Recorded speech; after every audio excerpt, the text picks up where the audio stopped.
Karena proses saya membuat saya, oh rupanya ini yang dimaksud energi. Kan ada prinsipnya bahwa everything is energy. Kalau misalnya orang ada utang gitu ya, utang kan ada utang yang baik, utang yang tidak baik ya gitu. Seorang pengusaha pinjam uang dari bank, itu adalah untuk produktif itu utang yang baik, bagus. Secara bisnis itu utang yang oke. Tapi kalau misalnya utang untuk konsumtif gitu ya, ada kan orang gitu utang uang pergi jalan-jalan, utang uang beli ini, beli itu gitu.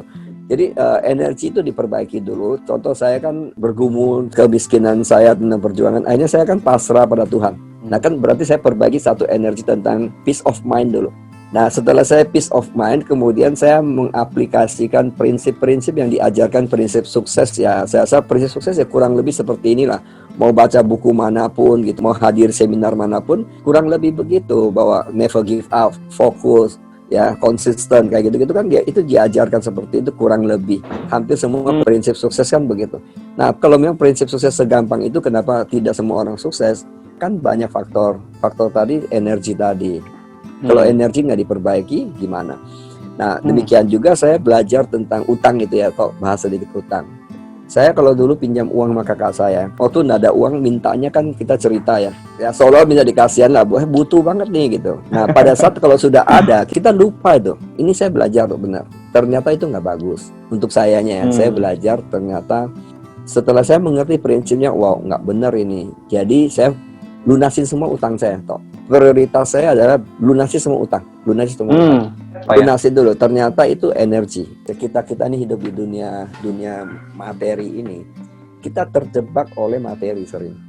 Padahal materi ini kita kejar, kita mau dapat, wow, dream come true. Tapi cara dapatnya nggak benar nih.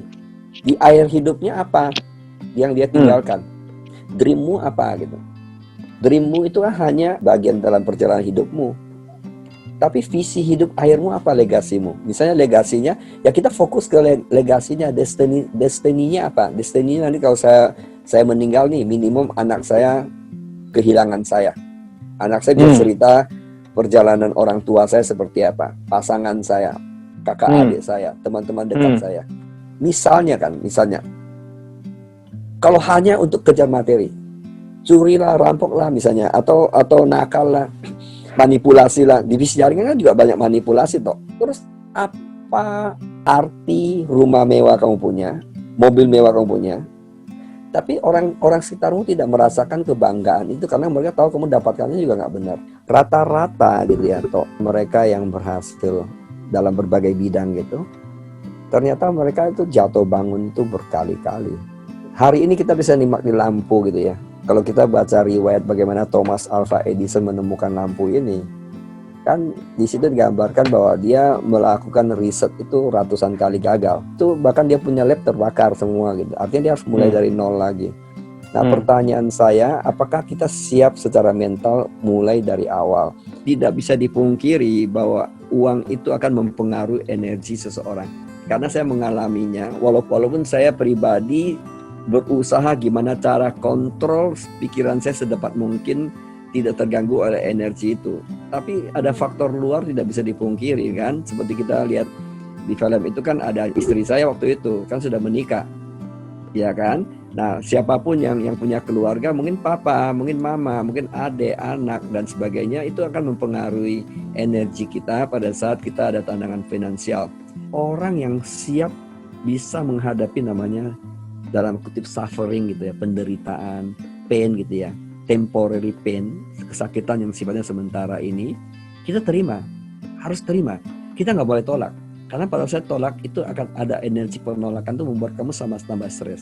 Terima aja, tapi janji sama dirimu ini temporary ya, menghadapi aja, terima, accept it, tahan prosesnya, nikmat sampai ke titik terus, nikmati aja. Tapi in the long run, kamu akan enjoy namanya eternal pleasure. Bisa contoh lah, kita sebelum COVID dan COVID kan dua situasi yang berbeda dong. Nah kitanya tidak berubah. Nah itu yang dibilang eternal pleasure.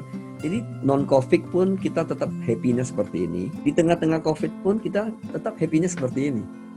Itu yang dibilang eternal pleasure gitu.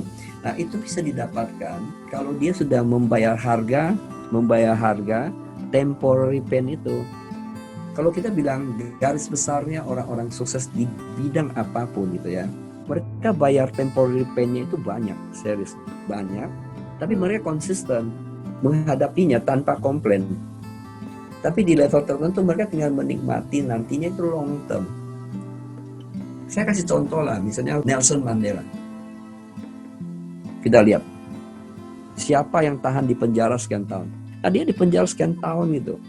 Tapi Nelson Mandela fokus akhirnya dia adalah membawa satu misi bahwa kulit hitam kulit putih harus sama. Itu kan misinya dia. Nah prosesnya kan dia walaupun di penjara dia nggak melihat sampai dia bisa menikmati proses ini. Akhirnya dia menjadi presiden di Afrika Selatan.